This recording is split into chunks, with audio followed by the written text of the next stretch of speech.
ऐसी क्या चीज आप दिखाते हैं अपनी मूवी में कि इतना विवाद खड़ा हो जाता है विवेक जी? सबसे अधिक विवादित कोई चीज है तो वो है सत्य।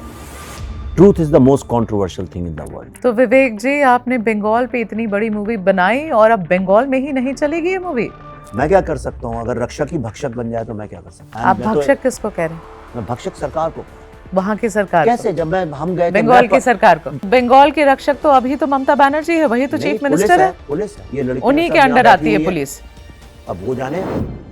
आप बीजेपी से पूछकर मूवीज बनाते हैं क्या विवेक जी? बीजेपी मुझसे पूछ के कैंपेन करती है, ये भी तो सवाल हो सकता है। ममता बनर्जी के बारे में क्या आकलन है विवेक अग्निहोत्री का? मेरा कोई आकलन नहीं है। थोड़ा ऑनेस्ट हो जाइए। It's okay. क्या आपको लगता है you will fall in trouble? मेरी उनसे कोई लड़ाई नहीं है। मैं अगर वो मुझसे कहती है विवेक जी आइए मैं आपकी फिल्म देखना चाहती, मैं सर के बल चल के जाऊंगा। जाएंगे? बिल्कुल, अभी जाऊंगा। आप बोल रहा हूँ, आप चला दीजिएगा अपने टीवी, आप नंबर दीजिए, मैं मैसेज भेजता हूँ।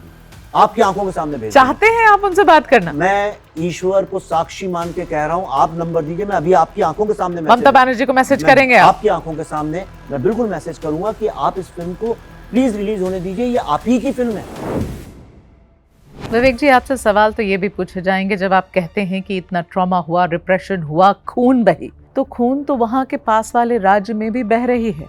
देखिए, हम तो रोज कुआं खोदते हैं, रोज पानी निकालते हैं। जी। मेरे पास तो पैसा है नहीं, तो अगर कोई इंटरेस्टेड है, मैं बोल रहा हूँ, अगर किसी को लगता है मणिपुर पे फिल्म बननी चाहिए, कोई तो विवेक अग्निहोत्री से कांटेक्ट करें। हाथ उठा के कह रहा हूँ। आप कह रहे हैं हाँ, मणिपुर पे मूवी बनाएंगे Vivek Agnihotri. Somebody is willing to finance it, I'll make it. You'll make it. If somebody is willing to finance it, Vivek Agnihotri will make a movie on Manipur. उसी शिद्दत से बनाऊंगा जिस शिद्दत से ये फिल्म बनाई, और ऐसे ही लड़ूंगा जैसे अभी लड़ा। कैमरा पे कह रहे हैं आप कहती है, कैमरा सामने कह रहा हूँ। आपको लगता है कि ऐसे सिचुएशन में जहां ऑलरेडी इतनी दरारें हैं वहां की सोसाइटी में, इलेक्शंस आने वाले हैं, आपकी मूवी क्या आग में घी डालने का काम करेगी? भारत की पॉलिटिक्स और सिस्टम का सबसे बड़ा प्रॉब्लम ये है, जहां दरार होती है वहां पे इश्तहार चिपका दिए जाते हैं, खुशी के, मंगलमय की, सब कुछ सही चल रहा है।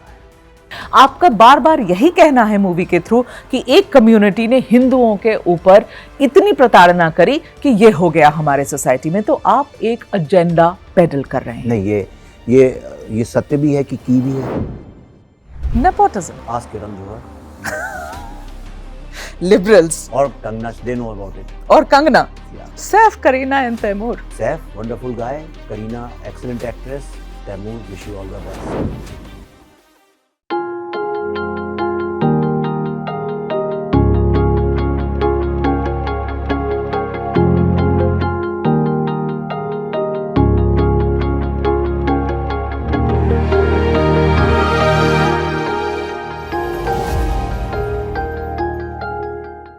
पहले ताशकंद फाइल्स, फिर कश्मीर फाइल्स और अब बंगाल फाइल्स। इन्हें इतिहास के फाइलों के पन्नों से कहानियां निकालकर आप तक पहुंचाना बेहद पसंद है, लेकिन क्यों हर बार जब इनकी मूवी की फाइल्स खुलती हैं तो साथ में कंट्रोवर्सी भी शुरू हो जाती है? इनकी मूवीज में दिखाए गए तथ्यों और उनके चित्रण पर विवाद खड़ा हो जाता है और आरोप ये लगाए जाते हैं कि इनके मूवीज बनाने के उद्देश्य सिर्फ एक ही है, समाज में दरार पैदा करना। आरोप गंभीर है, मगर क्या ये सच है? खुद उन्हीं से ये सवाल पूछ लेते हैं। So welcoming the director mister Vivek Agnihotri to my podcast inside out with Megha Prasad. आपका बहुत बहुत स्वागत है विवेक जी। Thank you. मेरा सौभाग्य मैं आया, मैं I always like your podcast, तो thank you for inviting me. That's sweet of you, very kind words, thank you. मगर सवाल थोड़े टेढ़े तो आएंगे Vivek ji, I hope you don't mind. जवाब भी टेढ़े आ सकते हैं। दीजिए, बिल्कुल आपकी मर्जी, फ्री कंट्री, टेढ़े जवाब भी दीजिए। शुरुआत तो मुझे इससे करनी पड़ेगी, ये जैसा मैंने इंट्रोडक्शन दिया, अभी ट्रेलर ही आई है मूवी की विवेक अग्निहोत्री जी, लेकिन आप ऐसे, मुझे लगता है हाल फिलहाल में आप ऐसे इकलौते फिल्मकार हैं कि जिनकी फिल्म आने के पहले ही एजेंडा लेबल हो जाता है। ऐसी क्या चीज़ आप दिखाते हैं अपनी मूवी में कि इतना विवाद खड़ा हो जाता है विवेक जी? देखिए, मेरा ऐसा मानना है, क्योंकि आपका पॉडकास्ट है, इसमें थोड़ी गंभीर बात कर सकते हैं, तो आजकल तो सब सुपरफिशियल लेवल पे बातें होती हैं, कि सबसे अधिक विवादित कोई चीज़ है तो वो है सत्य। Truth is the most controversial thing in the world. हमारी फिल्म ताशकंद फाइल्स में एक डायलॉग मैंने लिखा था, which I am very proud of. वो मिथुन चक्रवर्ती बोलते हैं, वो ये है कि लोग सत्य नहीं, सत्य की कहानी जानना चाहते हैं जी, राइट। हम सब भगवान को मानते हैं, भगवान, लेकिन अगर भगवान सामने आके खड़ा हो जाए हमारे, तो हम क्या जवाब दे पाएंगे? तो फिर कंट्रोवर्सी खड़ी हो जाएगी। तो सवाल ये है कि जब कोई चीज लोगों को पता ही नहीं होती है और वो एक डिजाइन तरीके से अगर उसको जब दबाया जाता है, छुपाया जाता है सत्य को जी, और जब वो सामने आके खड़ा होता है तो वो बहुत कंट्रोवर्सी उससे खड़ी होती है। जी, सोक्रेटिस ने बोला कि हर डेमोक्रेसी मॉबोक्रेसी बन जाएगी और उसको लेके इतना विवाद हुआ कि जहर का प्याला दे दिया गया, पर अंततः तो वही सत्य निकला। जी, तो आज जो चीज कंट्रोवर्सी है कल वो प्रमाणित सत्य बनेगी। दूसरा ये है कि इतिहास, मुझे एक चीज का बड़ा आश्चर्य हमेशा ये होता है, मैं छोटा था तो सुनता था लाल बहादुर शास्त्री जी की डेथ नहीं हुई थी, उनको जहर दे दिया गया था। जी, हम अरे, सब ने सुना हम ये सबने अपने सुना। स्कूलों के समय। हाँ, तो राम ने क्या किया था, सीता के ऊपर एक आक्षेप लगा तो राम ने उनको जो भी हुआ उसके बाद हिस्ट्री है, घर से निकाल दिया, जो कुछ भी हुआ उसे हम राम राज्य मानते हैं। तो अगर ये आरोप भी लग रहा है तो क्या ये सरकार को ऐसा नहीं करना चाहिए था कि वो लोगों को ये साबित करके प्रमाणित करती कि नहीं भाई ऐसा कुछ नहीं हुआ, उनको हार्ट अटैक हुआ था। उनकी फैमिली खुश होती है सुन के कि उनको हार्ट अटैक हुआ था, भारत के लोगों को राहत मिलती कि हाँ चलो भाई बुढ़े थे उनको वो हो गया, लेकिन हमने उसको छोड़ दिया क्योंकि किसी कारण से हम उसका क्लोजर नहीं चाहते थे। यही कश्मीर का हुआ, कश्मीर के मसले में क्लोजर ही नहीं हुआ, अभी तक नहीं हुआ, फिल्म बनने के बाद, पहलगाम होने के बाद नहीं हुआ जी। अब भारत को आजादी कैसे मिली? भारत को आजादी वंदे मातरम गाते हुए नहीं मिली। भारत को जो आजादी मिली है वो सड़कों पर खून बहा के मिली है। डायरेक्ट एक्शन डे और नोआखली जेनोसाइड ऐसे दो एक्सपेरिमेंट्स थे जो कि मुस्लिम लीग ने भारत के ऊपर किए। उसने ये बोला कि अब या तो डिवाइडेड इंडिया रहेगा या डिस्ट्रॉयड इंडिया, जिन्ना ने ये बोला था। सुहरावर्दी ने बोला कि कलकत्ता तो बंगाल में जा नहीं सकता क्योंकि यहाँ मार्जिनली हिंदू पॉपुलेशन ज्यादा है, तो अगले 2 दिन में इतने हिंदुओं का कत्लेआम कर दो कि डेमोग्राफी चेंज हो जाए और फिर कलकत्ता लीगली लॉजिकली हमारे पास आ जाएगा। 40,000 लोग मरे, ये ब्रिटिश गवर्नर की रिपोर्ट है जी। लाशें बिछ गई, आपने भी फोटो देखी होंगी। कोई भी बस इतना टाइप कर दो डायरेक्ट एक्शन डे, सबसे पहले जो फोटो आती है वो टाइम और लाइफ मैगजीन की है, तो कोई ये नहीं बोल सकता है कि वो इंडियन न्यूज़पेपर की है तो झूठ होंगी, आजकल कई लोग ऐसा मानते हैं। लाशें बिछी हुई हैं, गिद्ध और चील उसके ऊपर बैठे हुए हैं, खा रहे हैं, उबलते हुए पानी में बच्चों को फेंक दिया गया, क्या क्या किया गया, मतलब इट्स मैं बोल भी नहीं सकता हूं, इतने दर्द की कहानियां हैं। बुचर मार्केट में जहां पे बकरे लटके होते हैं वहां पे नग्न औरतें की लाशें लटकी हुई थी, obviously after rape and all. मास बहुत ज्यादा हुआ।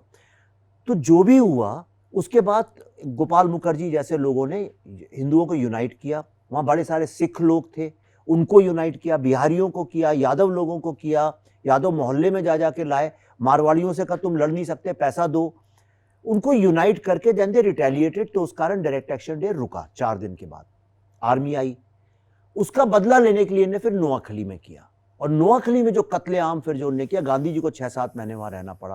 फिर बिहार में, आप तो बिहार की हैं, बिहार में इतना मैसिव राइट्स चालू हुए।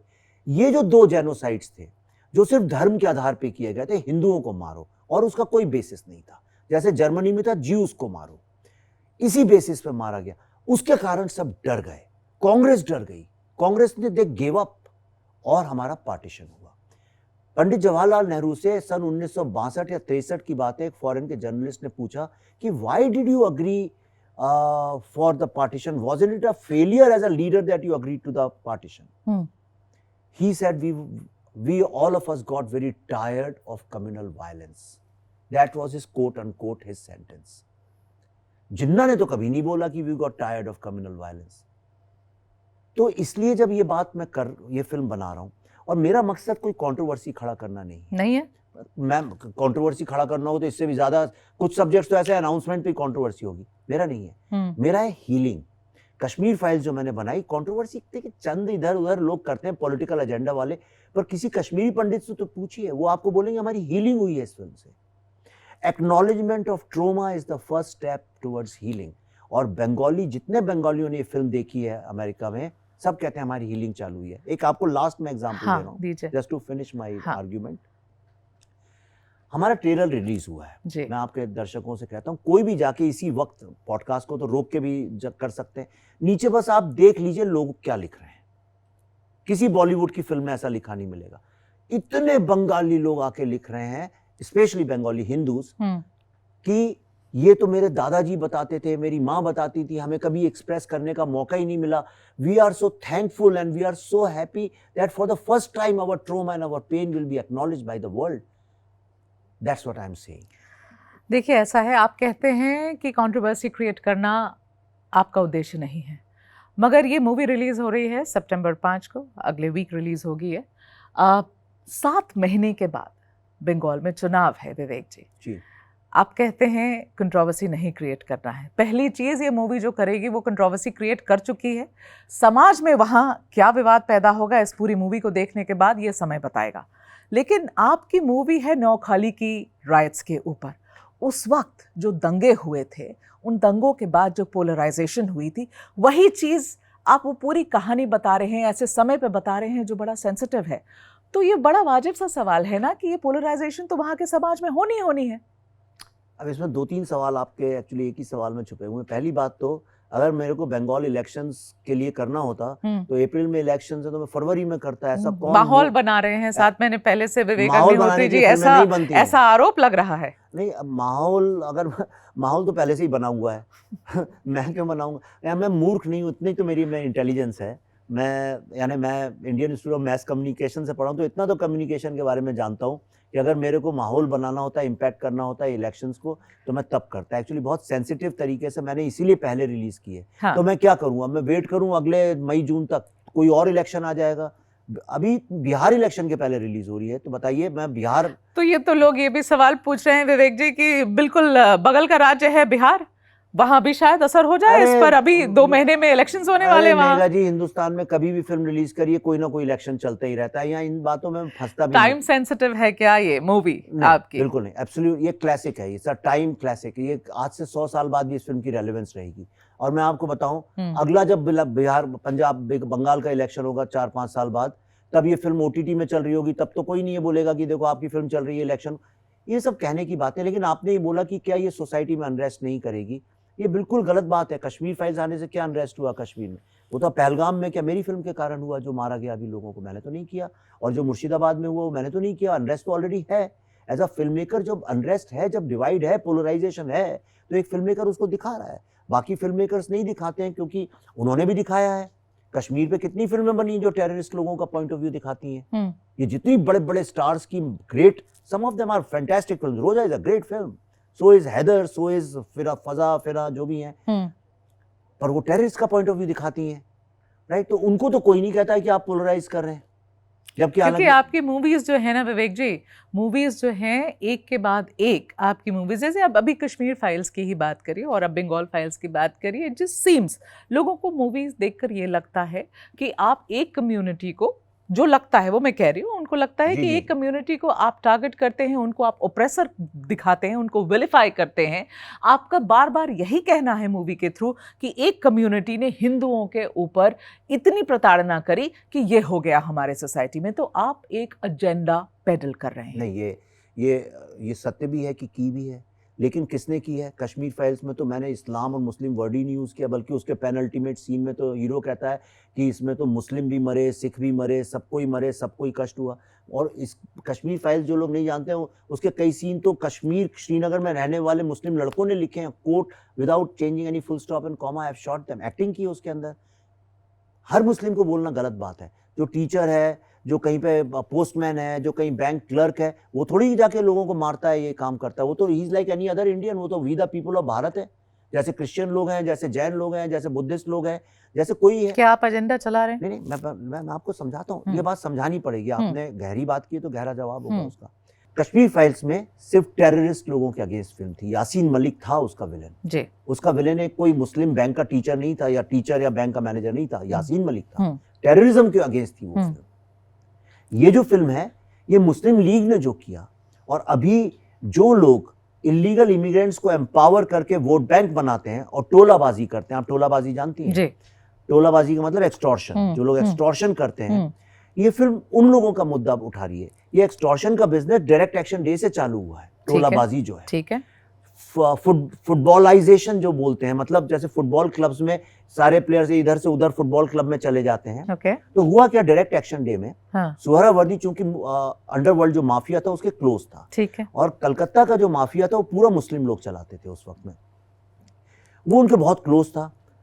अब भाई इतने सारे हिंदुओं को कैसे मारा जाए 2 दिन के अंदर, जो ज्यूज का प्रॉब्लम, हिटलर का प्रॉब्लम हो गया था, how to kill 10,000 Jews in a day. तो इसलिए उसने गैस चेम्बर्स बनाए, तो उसने ये ठेका दे दिया अंडरवर्ल्ड माफिया को। जब भारत आजाद हुआ तो ये जो माफिया था, they had tested blood, political blood by that time. तो जब कांग्रेस आई तो ये ऑन मास सारे के सारे कांग्रेस में ज्वाइन कर गए, और वो लोग बन गए जो बूथ लेवल पे एक्सटॉर्शन करते हैं, वोट ट्रिक करवाते हैं, ये सब काम करने लगे। उनके एक्सटॉर्शन के बिना पार्टी नहीं चल रही थी, और एक्सटॉर्शन बिना पार्टी के नहीं चल रहे, तो अच्छी मैरिज हो गई। जब कांग्रेस हार के कम्युनिस्ट आए, ऑन मास यही टोलाबाज जो एक्सटॉर्शनिस्ट थे, गुंडे जो थे, ये सारे के सारे कम्युनिस्ट पार्टी में ज्वाइन कर लिया। जब कम्युनिस्ट पार्टी हार गई, ये लोग आए, जब तीसरी पार्टी, ऑन मास वो लोग सारे के सारे आ गए। चेहरे बदलते रहे, खेल वही का वही रहा, और इसी का प्राइस बंगाल पे कर रहा है। यही कश्मीर में हुआ था, जब इंच बाय इंच वहां पे डेमोग्राफी चेंज हो रही थी, स्टेट गवर्नमेंट एम्पावर कर रही थी उन लोगों को जो ये काम करते थे, गुंडों को एम्पावर किया गया, वही गुंडे कल के टेररिस्ट बन गए। मुझे डर है बंगाल में भी उसी पॉलिटिकल स्ट्रेटेजी, जो एक टैक्टिक्स हैं, वो देखने को मिलती हैं। आप डेमोग्राफी चेंज की बात करते हैं, बिल्कुल आप बताते हैं बंगाल में किस तरीके से डेमोग्राफी चेंज हो रही है। आप मुझे एक बात बताइए, बीजेपी भी अभी यही बात कर रही है, मतलब हो सकता है कि इसमें कोई रिलेशन नहीं है, लेकिन आजकल बीजेपी कि मेरे कारण बीजेपी ने वो एजेंडा उठाया। अब मुझे नहीं पता आपके कारण उठाया या नहीं उठाया, लेकिन प्रधानमंत्री जी अपनी स्पीचेस में अब डेमोग्राफी चेंज की बात कर रहे हैं। आप बीजेपी से पूछकर मूवीज बनाते हैं क्या विवेक जी? बीजेपी मुझसे पूछ के कैंपेन करती है, ये भी तो सवाल हो सकता है। आप ये देखिए, एक मैं आपको दो बात, बड़ा मजा आएगा आपको सुन के। आप तो कम्युनिकेशन की स्टूडेंट है, आपको तो पता है फिल्म कब बनती है और कब एडिट होती है, कब रिलीज होती है। ये फिल्म की शूटिंग जो है लास्ट ईयर अक्टूबर, नवंबर, दिसंबर में हुई है। दिल्ली में सेट लगे हुए हैं, तो कोई छुपी बात नहीं, सारी दुनिया जानती है। तो अगर हमने डेमोग्राफी की बात तब शूट की है, तो लिखी कब होगी? 1 साल पहले। ठीक है, करेक्ट। तो हमने 2023 में इसको लिखा है, ठीक है, 2024 में हमने शूट की है। मोदी जी अभी 2025 में बोल रहे हैं, आई एम थैंकफुल कि वो बोल रहे हैं, किसी को तो बोलना ही था। पहले आपने बोला, पहले वो बोल रहे हैं, क्योंकि बीजेपी भी 2, 4, 5 साल से डेमोग्राफी चेंज की बात कर रही है। तो क्योंकि वो रियल प्रॉब्लम है। कल को कोई गरीबी पे फिल्म बनाए तो ये थोड़ी कह सकते हैं कि इंदिरा गांधी ने गरीबी हटाओ बोला था इसलिए वो फिल्म बना दी मनोज कुमार ने, ऐसा तो नहीं था। गरीबी भारत का प्रॉब्लम था। करप्शन पे कोई फिल्म बनाए तो करप्शन प्रॉब्लम है। ये फिल्म कम्युनल वायलेंस के ऊपर है, और इसमें एक होता है नेचुरल डेमोग्राफिक चेंज। जैसे मैं जहां रहता हूं वहां पे फ्लाईओवर्स बन रहे हैं, मेट्रो बन रही है बम्बई में। जी। तो कई सारे बिहार के लेबर और बंगाल के लेबर आए हुए हैं, तो उनकी धीरे धीरे कॉलोनी बनती जा रही है वहां पे स्लम्स में। That is a natural demographic change. लेकिन जब स्टेट एम्पावर करे लीगल इमिग्रेंट्स को, और उनको वोटर आईडी बनाए, ये सब बनाए, और उनको यूज करे as a vote bank and use करे एज एक्सटॉर्शनिस्ट, तो फिर खतरा है। और यही वहां पे नेशनल कॉन्फ्रेंस ने किया था कश्मीर में, सेम थिंग दे डिड। एक आपको चीज बता रहा हूं अपनी बात को करने के लिए, हमने नवंबर दिसंबर में शूट किया जी। हमारी फिल्म पास्ट और प्रेजेंट में, प्रेजेंट का बड़ा छोटा हिस्सा है, पास्ट का ज्यादा है। तो प्रेजेंट में किस शहर में होना चाहिए? तो पहले कलकत्ता में हो रहा था। हाँ। मैंने कहा नहीं, इसको चेंज करके मुर्शिदाबाद करो, क्योंकि मैं गया हूं वहां पे रिसर्च के लिए, और 24 परगना में और इंडो बांग्लादेश बॉर्डर में, तो मैं कुछ समझता हूं उसके बारे में। मैंने कहा मुर्शिदाबाद करो, क्योंकि कलकत्ता में ये प्रॉब्लम सिनेमैटिकली करेक्ट नहीं है। ठीक है। मेरे असिस्टेंट्स ने बोला नहीं सर, मुर्शिदाबाद जो है लोग समझेंगे कि यूपी और बिहार में, इंडिया में लोग जानते नहीं कि मुर्शिदाबाद जैसा नाम का शहर बंगाल में हो। ये सत्य भी है, लोग जानते भी नहीं है। हाँ। मैंने कहा नहीं, पर we have to be cinematically correct. और उसमें हमने दिखाया था कि किस तरह से वहां पे राइट्स डिजाइन की जाती हैं, प्लांट की जाती हैं, और कैसे राइट्स होती हैं। और आप ये चीज राइट्स के पहले शूट कर रहे हैं? नवंबर दिसंबर बता रहा हूँ एग्जैक्ट। 2024 में सेट लगा के, तो कोई मूर्ख नहीं हो कि पैसा खर्च किया। नवंबर दिसंबर में हमने जो शूट किया, और उसमें जो हमने न्यूज़पेपर में हेडलाइंस मैंने ही लिखी दी थी टाइप करके अपने आईपैड में कि ये हेडलाइन हुई होगी। जो हेडलाइंस हमने यूज की, जो हमने दिखाया, जिस तरह से हमने दिखाया, जो हमने हिंदुओं का एक्सोडस दिखाया, एग्जैक्टली वही अप्रैल में हुआ। आप हमारी फिल्म की हेडलाइन और आज के जो टाइम्स ऑफ इंडिया, टेलीग्राफ की हेडलाइंस को चेक कर सकती हैं, दोनों एक ही हैं। विवेक जी कैसे? बिकॉज हमने 5 साल रिसर्च किया, तो मैं कुछ समझता हूँ। ये समझना किसी आदमी की एक्सपर्टीज जो है वो कोई पार्टी क्रिएट कर रही है, तो अगर वो मेरी एक्सपर्टीज है रिसर्च। मैं स्टोरी टेलर हूँ, मैं देखता हूँ। मैं किसी के घर में आप मुझे बैठाएंगी, अगर 10-12 दिन आप मेहमान करके बुलाएं तो मैं बता सकता हूँ इस घर में क्या हिस्ट्री और क्या होने वाला है, बिकॉज आई ऑब्जर्व।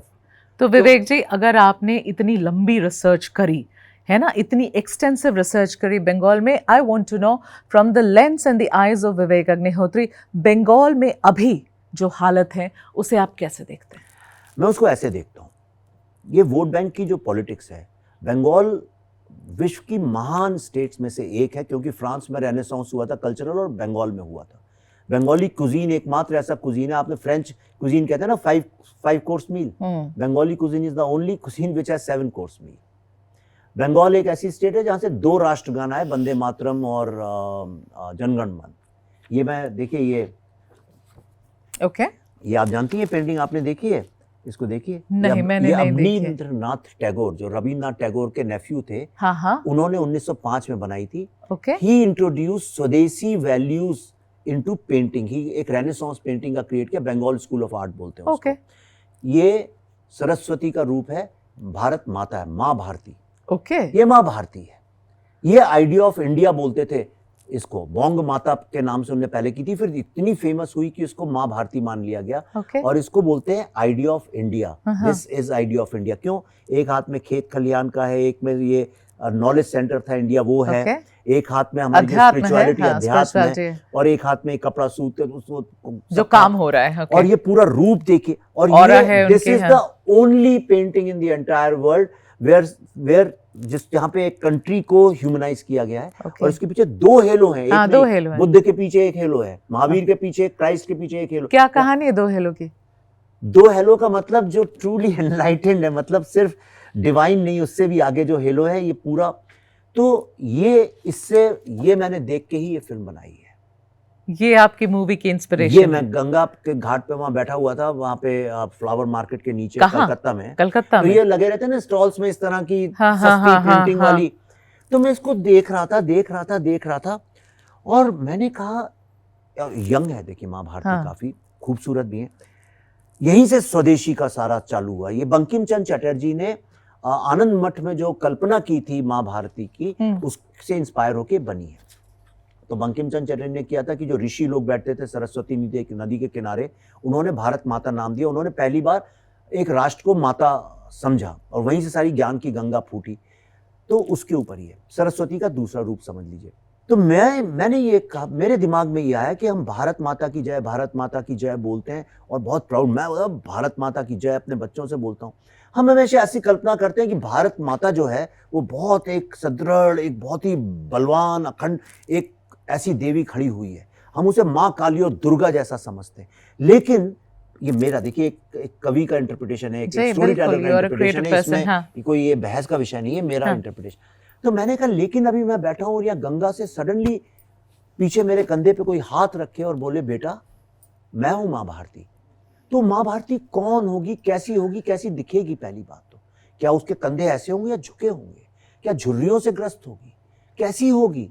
क्या दंडित खंडित होगी, या बिल्कुल पाक ऐसी ही होगी जिसके पीछे 2 हेलो होंगे? और अगर वो मेरे सामने आएगी तो मुझसे क्या पूछेगी? देखिए, I am a son of freedom fighters, तो मेरा कनेक्शन माँ भारती के साथ ज्यादा है। तो मैंने कहा, मुझसे क्या बोलेगी?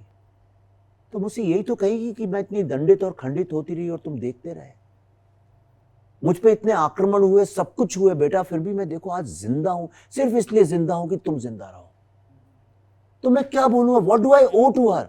अदरवाइज भारत माता की जय बोलना नौटंकी है, पाखंड है। क्या मतलब है आपका? सिर्फ बोलना, I am not feeling for जिसको हम अपनी माँ मानते हैं, जिस राष्ट्र को, उसकी टुवर्ड्स मेरा क्या कर्तव्य बनता है? तो आप कर्तव्य निभा रहे हैं विवेक जी ये मूवी बनाकर? यस, मुझे ऐसा लगता है कि एक आवाज है, एक वॉइस है, जो भारत के तमाम लाखों करोड़ों लोगों की आवाज है, जो भारत के we the people of Bharat हैं, उनकी जो आवाज है, उस आवाज को कभी हमने सिनेमा के मार्फत एड्रेस नहीं किया। इतना कत्लेआम, इतनी पीड़ा, इतना दर्द, इतनी व्यथा, उसको हमने एक जनरेशनल ट्रॉमा के रूप में दबा दिया। ठीक है, अच्छा तुम डिप्रेस्ड हो, बोलना नहीं, कुछ नहीं। लड़का बेचारा कह रहा, पिताजी मेरे बहुत, मैं घबराता हूं, इसलिए मैं फर्स्ट नहीं आ पा रहा हूं, इसलिए मैं पास नहीं हो पा रहा हूं, या इसलिए मैं दौड़ नहीं, कुछ नहीं, तुम लड़के हो, दौड़ो। वो जो ट्रॉमा हमने दबा दिया, वो आज एक जख्म और जख्मी की तरह बन गया, वो नासूर बन गया। इसीलिए हम कम्युनल वायलेंस से छुटकारा नहीं पा रहे हैं। द ओनली वे इस कम्युनल वायलेंस, कम्युनल पॉलिटिक्स से छुटकारा पाने का एक ही तरीका उसको एड्रेस करना, जैसे ज्यूज लोगों ने किया, जिस तरह से जापान ने किया, जैसे रुवांडा ने किया, उस तरह से एड्रेस करना जरूरी है। जब तक एड्रेस नहीं करेंगे हम 2 कदम आगे जाएंगे, 4 कदम पीछे। विवेक जी, आपसे सवाल तो ये भी पूछे जाएंगे, जब आप कहते हैं कि इतना ट्रॉमा हुआ, रिप्रेशन हुआ, खून बही, इतनी खून बही वहां, तो खून तो वहां के पास वाले राज्य में भी बह रही है, और अभी भी शायद पिछले 3 साल से बह रही है, मणिपुर। और आपकी नजर वहां तक गई है या नहीं गई है मुझे नहीं पता, आपसे ये सवाल जरूर पूछे गए होंगे कि आपने ये बनाए तो आप ये क्यों नहीं बनाते, मणिपुर फाइल क्यों नहीं बनाते? तो मैं ये पूछना चाहती हूँ कि वहां भी इंटरेस्ट जाएगा विवेक अग्निहोत्री का? बिल्कुल। देखिए, मैं कोई पक्षपात से तो नहीं कर रहा हूं, मैंने तो 2012 में अनाउंस किया था मैं 3 फिल्मों की ट्रिलॉजी बनाऊंगा। हाँ, मगर आपने ये नहीं कहा था कि बंगाल बनाऊंगा। हाँ, तो मैंने 2020 में जो समस्या मेरे को लगी, जिसको हम पार्टीशन पे फिल्म बनाना तो हमारा डिसाइडेड था, हम पार्टीशन पे फिल्म बना रहे थे, हम घूमते घूमते पंजाब से, मुझे सच्ची बता रहा हूँ, सब लोग, जब मैं पूछता हूँ जाके, सब 2-3 हजार लोग बैठे रहते हैं, मैं कहता हूँ ये बताओ, जब मैं कहता हूँ पार्टीशन, हाँ, तो क्या विजुअल इमेज आती है आपके दिमाग में? तो हाँ, सब लोगों का जवाब ये होता है कि लाशों से भरी ट्रेनें आ रही हैं, कत्लेआम हो रहा है। मैं पूछता हूँ कहाँ हो रहा है? सब कहते हैं पंजाब। पंजाब, क्योंकि बंगाल तक नजर नहीं जाती है। पार्टीशन के बाद सारे जो राइटर्स और डायरेक्टर्स थे फिल्मों के, वो पंजाब से बॉम्बे आ गए, वो बनाते रहे फिल्में पंजाब ओरिएंटेड, चाहे जो भी रहे हो, दिलीप कुमार साहब रहे हो, राज कपूर साहब रहे हो, देवानंद रहे हो, ये सब वहीं से आए थे। पर जो रणभूमि थी, जो कुरुक्षेत्र था, पूरे बंगाल था। बंगाल के बिना पार्टीशन नहीं होता, डायरेक्ट एक्शन डे नहीं होता, नो अकल नहीं होता, पार्टीशन नहीं होता। So I shifted my eyes to that. Film partition की है, फिल्म पार्टीशन से शुरू, इसका आज की पॉलिटिक्स से कोई लेना देना नहीं था। वो तो चूंकि बंगाल में वी फाउंड की पैरेलल जो 1946 की टैक्टिक्स थी और जो पॉलिटिकल स्ट्रेटजीज थी, वही आज भी चल रही हैं।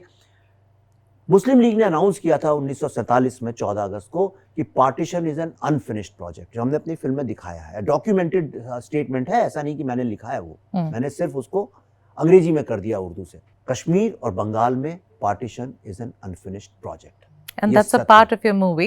That line is a part of your movie. And I wanted to come to that, क्योंकि आपकी मूवी में ये कहा गया है कि जो 1947 में पार्टीशन शुरू हुआ वो अभी भी चल रहा है। मैं समझना चाहती हूँ कि क्या सेंटिमेंट है विवेक अग्निहोत्री की, जब आप अपनी मूवी में ये दर्शाना चाहते, किसी और ने कहा वो एक बात है, लेकिन this is a main part of your movie. ये ट्रेलर में भी देखा हमने, इसलिए क्योंकि देखिए क्या है, मेरी फिल्म में ये भी डायलॉग है कि बंगाल में 2 कॉन्स्टिट्यूशन चलते हैं। हाँ बिल्कुल, आप वो भी कहते हैं। स्टॉल्स लिखा है, हिंदू स्टॉल, मुस्लिम स्टॉल, एक ही रेस्टोरेंट है, एक तरफ हिंदू बैठ रहे हैं, बहुत सिंप्लीफाई नहीं कर रहे हैं विवेक जी? तो फिल्म तो सिंप्लीफाई करनी ही पड़ेगी। मैं तो बुक भी लिखी है मैंने, वो सिंप्लीफाइड नहीं, वो इंटेलेक्चुअल है। वो जो आने वाली, अभी आने वाली थी सितंबर में, मैंने कहा नहीं फिल्म के बाद लाते हैं। उसका नाम है the blood republic of Bengal. Film का नाम है द ब्लड, वो बुक का नाम है the blood republic of Bengal. Is that the next movie? No, it's a book which is coming. जितना रिसर्च मैंने किया था, ठीक है, कश्मीर फाइल्स के वक्त मैं नाइव था, तो मैं समझ नहीं पाया था कैसे अटैक होंगे। इस बार मैं बहुत प्रिपेयर्ड हूँ। मैंने एक डॉक्यूमेंट्री बनाई है जो फिल्म के पहले आ जाएगी। You felt attacked after Kashmir Files? Did you actually felt attacked? Yes, मैं 2 साल से मैं अपने बच्चों के साथ नहीं बाहर जा पाया हूँ। और वो तो छोड़िए, लोगों ने बहुत गलत काम किया है फिल्म को अटैक करके। मुझे एक फिल्म मेकर, फिल्म है, उसको क्यों अटैक करना है? कश्मीरी पंडितों के दर्द की कहानी है। शिंडलर्स लिस्ट को क्यों नहीं है? आप शिंडलर्स लिस्ट तो आपको बड़ी अच्छी लगती है, आपको कश्मीर फाइल्स में कश्मीरी पंडितों से दर्द आपको प्रॉब्लम है जी। कहते हैं क्या सबूत है? सबूत ये है कि 5 लाख कश्मीरी पंडित कश्मीर में नहीं रहते। इससे बड़ा सबूत क्या चाहिए आपको? और आज भी नहीं रह सकते हैं वहां पे। बंगाल में अब कोई मुझसे नहीं, आरोप आप पर इसलिए लगाया जाता है क्योंकि सबको लगता है कि आप एक ही तरफ की कहानी बताते हैं, दूसरी तरफ से आप नजर अपनी घुमा लेते हैं। विवेक जी को दूसरों की पीड़ा नहीं दिखती। नहीं, मैं एक ही तरफ की बताता हूँ, मुझे कोई शर्म नहीं है कहने में, है ना? क्यों, ये कोई गुनाह है? सारी कहानी एक ही तरफ से बनाई जाए। आप फिल्म मेकर हैं, आपकी क्रिएटिव फ्रीडम है, आप जो दिखाना चाहें। शेखर कपूर साहब मिले थे लंदन में, हम लोग लंच के लिए गए, तो शेखर कपूर ने मुझे बड़ी अच्छी बात बोली। आपने उनकी फिल्म देखी है, वो फूलन देवी पे जो आई थी, आपने देखी है? तो ही बैंडिट क्वीन जो थी, तो ही सेड विवेक मैं लकी था, मैंने तब बना दी वो फिल्म। आज बनाता तो लोग मुझसे ये कहते कि तुमने ठाकुर की साइड क्यों नहीं दिखाई। इससे बड़ा स्टेटमेंट कोई दे नहीं सकता। He is a great film maker, तो यू कांट क्वेश्चन की उनकी सिनेमैटिक कैपेबिलिटी को आप क्वेश्चन नहीं कर सकते। और ये बात सही, मैं अपने को काबिल नहीं मानता हूं कि मैं मुस्लिम का साइड दिखा सकूं, और उन पे इतनी फिल्में बनी क्यों विवेक जी, क्यों? नहीं, मैं उनके collective you can't feel what they feel, you can't feel what the community goes through। मैं बताता हूं ना, एक शांति से सुने तो हाँ बताइए।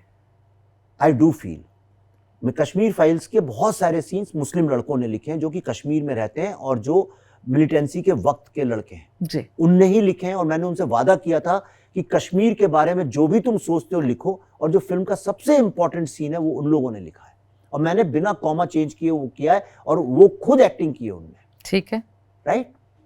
मैं बंगाल के मुस्लिम्स का भी समझता हूँ, मेरी फिल्म में तो मेरे फर्स्ट एडी वगैरह सब मुस्लिम ही है। कश्मीर फाइल तो प्रोड्यूस ही मुस्लिम ने की थी। तो और मेरे को इतने मुस्लिम लड़के लड़कियां मिलते हैं, फोटो खिंचाते हैं, दे आर फैंस, गले मिलते हैं, सर आपने बहुत अच्छी फिल्म बनाई है। तो ये सोचना कि हर मुस्लिम एक सा है, ये आपको भी इसके ऊपर थोड़ा रिफ्लेक्ट करना चाहिए। जो मीडिया में सब लोग कहते हैं मुस्लिम मुस्लिम, जो एक शरीफ टीचर है जिसने मुझे पढ़ाया वो तो नहीं सोचता है कि मैं, वो तो टेररिज्म को नहीं सपोर्ट करता है।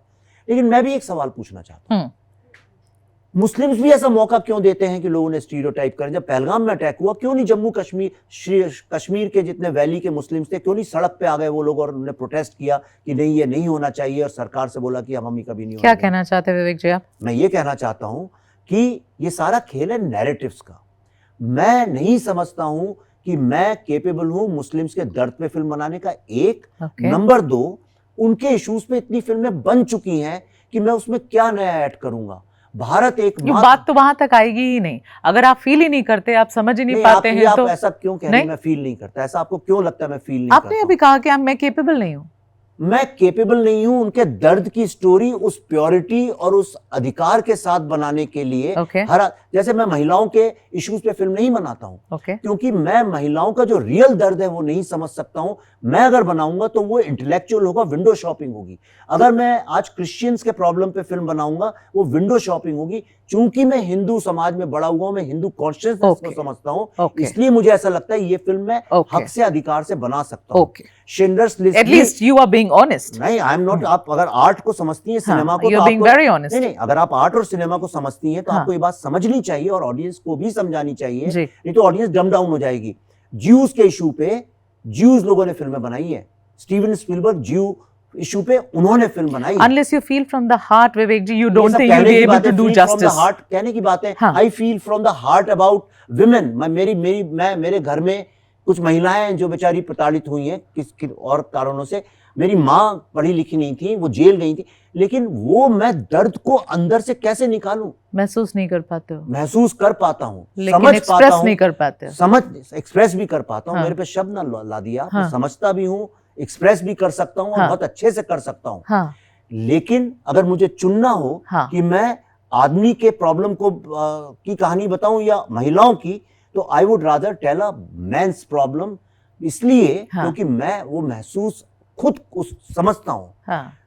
तो एक बहुत बड़ा तबका है इस देश में जिसकी एक आवाज है, जिसको एक्सप्रेस में घूमा हूं, मैं उनसे मिला हूं। जब ये फिल्म खत्म कर लूंगा, अगर मुझे मुस्लिम कम्युनिटी आके कहती है कि विवेक जी आप हमारे ऊपर फिल्म बनाइए, मैं बनाऊंगा। मैंने अभी पिच किया एक, लेट मी फिनिश। मैंने अभी पिच किया जम्मू कश्मीर पुलिस, जो सारे मुस्लिम है मोस्टली। मैंने पिच किया एक ओटीटी कंपनी को। मैंने जो रिसर्च किया, मुझे ऐसा लगता है कि इंडिया में सबसे ज्यादा लॉयल कोई पुलिस है अगर इंडिया को लेके, वो है जम्मू कश्मीर की पुलिस। और मैं उसके ऊपर एक सीरीज बनाना चाहता हूँ। इसके लिए मैंने पिच किया है। तो ये सब बातें पॉलिटिकल लोगों से करिए, आपकी आप हिंदू मुस्लिम, मेरे से मत करिए। मैं स्टोरी टेलर हूँ, I am a pure story teller. अगर मैं बुद्धा का फॉलोअर हूँ तो मैं बुद्धिस्ट तो नहीं हूँ इसका मतलब, लेकिन कोई मुझसे बोले बुद्धा पे फिल्म बना दो, मैं वो गलती नहीं करूंगा। बट आई एम इंट्रिग्ड जब आप ये कह रहे हैं कि मुर्शिदाबाद में जो दंगे हुए, आप कुछ महीने पहले उसको शूट कर चुके हैं अपनी मूवीज में। आप वो हेडलाइंस लिख चुके हैं जो एक्चुअली न्यूज़पेपर्स में उस दंगे के दौरान कुछ महीने पहले हमने देखे। ये इस तरीके की foresight, Vivek Agnihotri, it's incredible. मैंने 2010-2011 ये क्यों ऐसा आपको महसूस क्यों हुआ? ऐसी क्या बात हुई जब आप बंगाल घूम रहे थे? क्या एक्सपीरियंस है आपकी जिसने आपको कंपेल किया कि आप अपनी मूवी में ये सीन्स डालें? एक्चुअली ये हुई नहीं थी और हो गई उसके बाद? और एग्जैक्टली वैसे हुई। मैं एक और बात बताता हूँ, मैंने 2010-2011 में एक फिल्म बनाई थी, बुद्धा इन अ ट्रैफिक जैम। वो कैंपस बेस्ड फिल्म थी, अर्बन नैक्सलिज्म के ऊपर थी, और उसमें वो किसी कारणवश रिलीज नहीं हो पाई, फिल्म फंस गई, छोटी फिल्म थी। और वो फिल्म अल्टीमेटली जाके रिलीज हुई 2016 में। पर उसमें जो हमने दिखाया था एग्जैक्टली वही फिर अल्टीमेटली जेएनयू में 2016 में हुआ। Same thing, exactly same thing जो हमने शूट किया था, उसमें भी यही था। भारत के डिवीजन की बात थी और दुनिया भर की बातें थी, वो हुई। फ्यूचर कैसे देख लेते हैं? तो सब बोले ये प्रोफेटिक फिल्म है। राइट, प्रॉफिटिक नहीं थी। होता क्या है कि जैसे आप मोमबत्ती है, हाँ। जब आप उसमें लौ जलाते हैं तो लोग कहते हैं देखो इसमें लौ जल गई, नहीं, ऐसा नहीं है। वहां पे ऑलरेडी वो गैसेस हैं विद्यमान, वो अवेलेबल हैं, वो गैसेस वहां तैर रही हैं, उनका पैटर्न बना हुआ है, दे आर रेडी, अगर कोई लगा दे तो वो दिखने लगती हैं एक लॉ के उसमें। तो आप जब रिसर्चर होते हैं, हाँ। पुरानी जर्नलिज्म में कैसे जर्नलिस्ट लोग प्रिडिक्ट कर लेते थे कि आगे चल के ऐसा होगा, क्योंकि वो ग्राउंड में साइकिल में पसीना बहा के जाते थे और वो ट्रेंड को समझ जाते थे, बिल्कुल। पैटर्न को।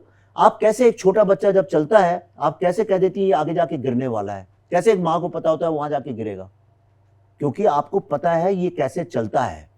तो जब आप किसी चीज में तन मन धन आत्मा से घुस जाते हैं, हाँ। उस चीज में when you become one with that, Yes. जब सचनेस क्रिएट हो जाती है, वननेस क्रिएट हो जाती हाँ। है, तो आपको पैटर्न समझ में आने लगता है।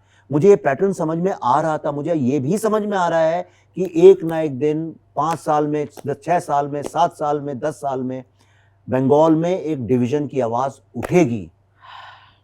ये मुझे दिख रहा है, मैं इसीलिए कैमरे पे बोल रहा हूं कि मैं रहूं ना रहूं, लोगों तक ये बात पहुंच जाए कि मैंने ये कहा था। कश्मीर में जो लोग कह रहे थे, मैं कई ऐसे लोगों को जानता हूं जो ये कह रहे थे कि हिंदुओं का जेनोसाइड हुआ, किसी ने सुना नहीं, हुआ ना, उनको इग्नोर किया लोगों ने।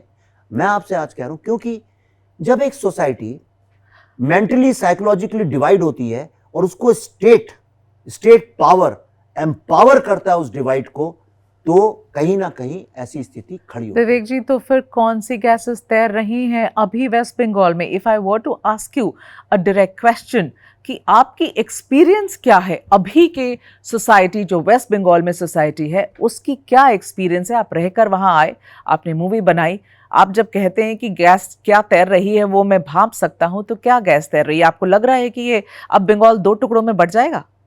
नहीं, मैं ये नहीं कह रहा हूं बढ़ जाएगा।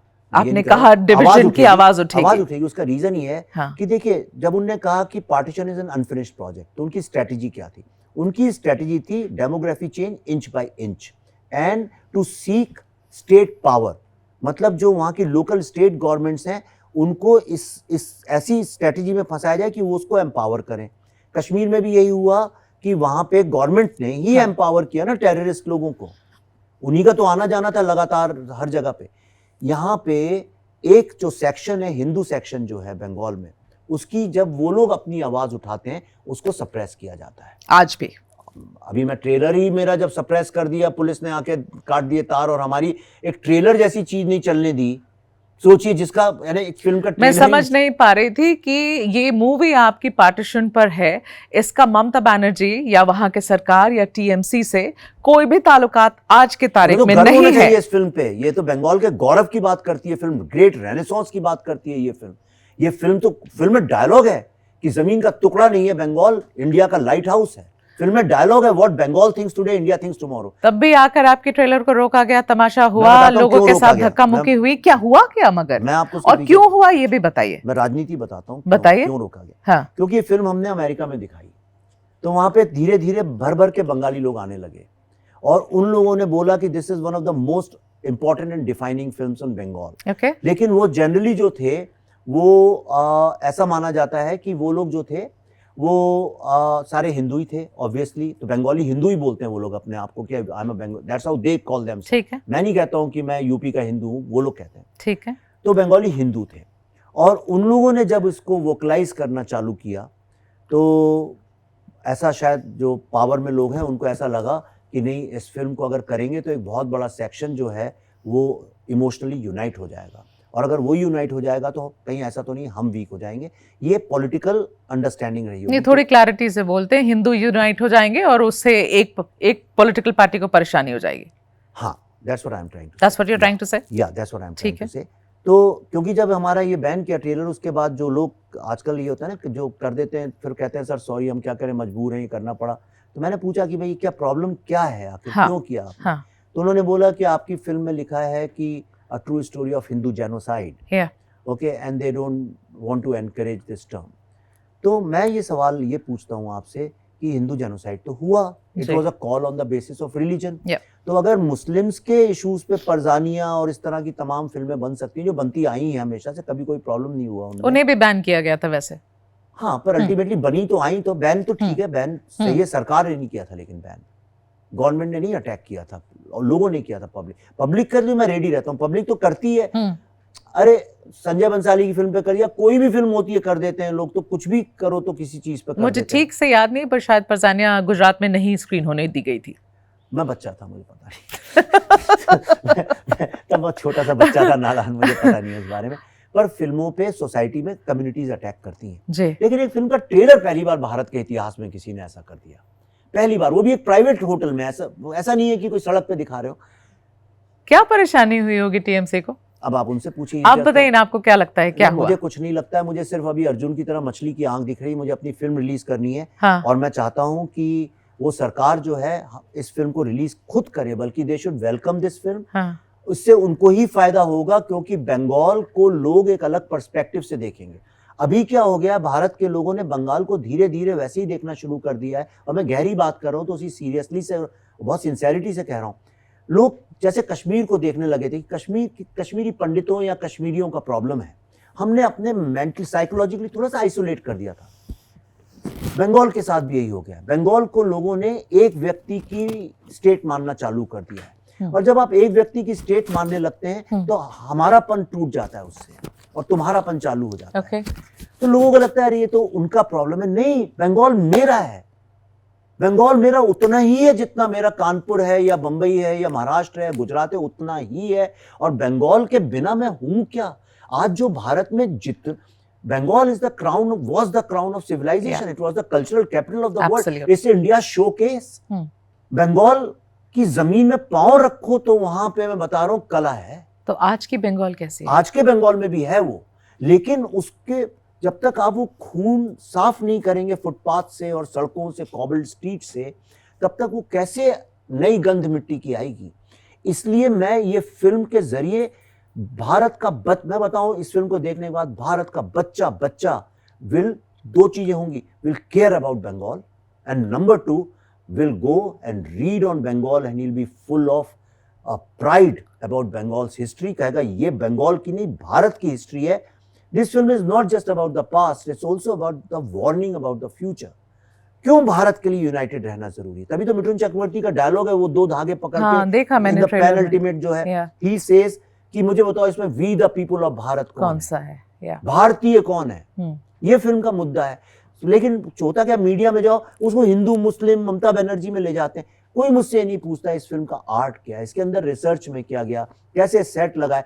फिल्म भी तो एक क्राफ्ट है, एक आर्ट है। ये एक्चुअली बंगाल की धरती पे शूट हुई है क्या? कोई भी पार्ट इसका नहीं कैसे हो सकता है जब ट्रेलर ही नहीं दिखा सकता तो कैसे? मैं पूछना चाहती थी, कोशिश की थी आपने शूट करने की बंगाल में से? बिल्कुल, सबने मना कर दिया। कोशिश की थी, सारे लाइन प्रोड्यूसर्स ने मना कर दिया, कह रहे सर मरना थोड़ी, हमें यही जिंदा नहीं। तो ऑफिशियली आपने परमिशन मांगी वहां की सरकार से? सरकारी लाइन प्रोड्यूसर्स लेते हैं ऑन आवर बिहाफ, जो वहां पे लाइन प्रोड्यूसर्स होते हैं वो लोग लेते हैं। They refuse, all of them refuse. आपको परमिशन मिल ही नहीं रही है, मिल ही नहीं सकती है। आप वहां तक पहुंचे ही नहीं कि आप परमिशन मांग सके? ऑफ कोर्स वहां तक नहीं मिली। अच्छा, पहुंचे वहां तक, परमिशन मांगने तक पहुंचे आप, परमिशन नहीं मिली। ट्रेलर तो परमिशन लेके ही दिखाने गए थे, जब उसी को रोक दिया, परमिशन के बाद भी रुक गया। पूरी फिल्म हमने बंबई में शूट की। और great Bengali production designer Rajat Poddar, he died few days before the shoot. He created an, लोग हमारे सेट पे आते थे, उन्हें लगता था जैसे कलकत्ता में आ गए हैं। इतनी शिद्दत से हमने फिल्म बनाई है। इसका जो म्यूजिक है, गाने जो हैं वो पार्वती बाउल जी ने गाए हैं। अब थोड़ा फिल्म के बारे में, बड़ा जबरदस्त म्यूजिक है। अरे अब ये आएगा अभी, गाने जब आएंगे आप आंसू बहेंगे सुन के।